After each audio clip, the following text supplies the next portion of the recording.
বালুপুর গ্রামে সোমনাথ নামে এক ব্যবসায়ী ছিলেন। তার দুই ছেলে ছিল, জয় আর বীর। তারা আমেরিকাতে পড়াশোনা শেষ করে আজ বাড়ি ফিরছে। তাদের দেখে তার বাবা অনেক খুশি হয় আর বলে, বাবু, তোদের আজ আমি অনেক দিন পর দেখছি। আজ আমি তোকে দেখে খুব খুশি। রাত্রে খাওয়ার খেয়ে শুতে যাওয়ার সময় সোমনাথ মনে মনে ভাবে, এবার তো আমার দুই ছেলে বড় হয়ে গেছে, তাই আমার এক ছেলেকে কোম্পানির মালিকের চেয়ারে বসাতে হবে। কিন্তু আমার তো দুই ছেলে, এই দুইজনের মধ্যে কে হবে কোম্পানির যোগ্য মালিক? তখনই সোমনাথের মাথায় এক বুদ্ধি আসে।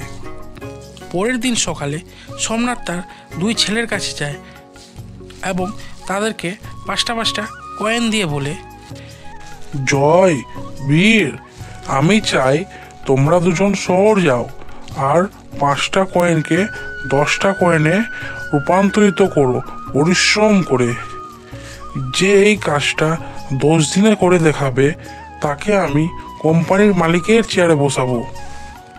আমি দেখতে চাই তোমরা কত পরিশ্রম করতে পারো। 5টা কয়েনকে 10টা করতে হবে আর সময় অল্প, এ ভেবে জয় আর বীর শহর চলে যায় তাড়াতাড়ি। শহর যে অমর ভাবে, বাবা তো 10 দিন সময় দিয়েছে, এখন অনেক সময় আছে।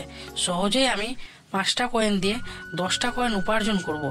তাছাড়া জয়ের চেয়ে তো পড়াশোনা বেশি আমি, তাই কোম্পানির মালিক আমিই হব। এখন কয়েকদিন রেস্ট করিনি। অন্যদিকে বীর সময় নষ্ট না করে 5টা কয়েনের জিনিস কিনে শহরের বাজারে যেয়ে খেলনার দোকান খোলে। এভাবে 5 দিন কেটে যায়, কিন্তু জয় এখনও কাজে যায়নি। এখনো 5 দিন বাকি আছে, কিছুদিন আরও আরাম করে নি, তারপর না হয় কাজ করব। আর অন্যদিকে বীর দোকান লাগিয়ে মনে মনে ভাবে, এখন পর্যন্ত মাত্র 2টো কয়েন জোগাড় হয়েছে আর মাত্র 5 দিন বাকি আছে, আরও পরিশ্রম করতে হবে আমাকে। এভাবেই বীর দিন রাত সততার সাথে পরিশ্রম করে 10টা কয়েন উপার্জন করার জন্য। এভাবেই দিন কাটছিল। একদিকে জয় ছিল, যার অলসতার জন্য 9 দিন ঘুমিয়ে ঘুমিয়ে কেটে গেছিল। তখন জয়ের মাথায় একটি উপায় আসে। কেননা আমি একটি লোহার দোকানে যাই আর 5টা কয়েন দিয়ে 10টা কয়েন বানিয়ে নিই। তখনই জয় একটি লোহারের কাছে যায় এবং 5টা কয়েন দিয়ে 10টা কয়েন বানিয়ে নেয়। তারপর জয় 10টা কয়েন নিয়ে বাড়ি চলে যায় আর তার বাবাকে ওই কয়েনগুলো দেয় আর বলে, বাবা, এই নাও আমার পরিশ্রমের 10টা কয়েন। এটা দেখে তার বাবা খুশি তো হয়, কিন্তু মনে মনে বুঝতে পারে যে তার ছেলে তাকে ঠকাচ্ছে।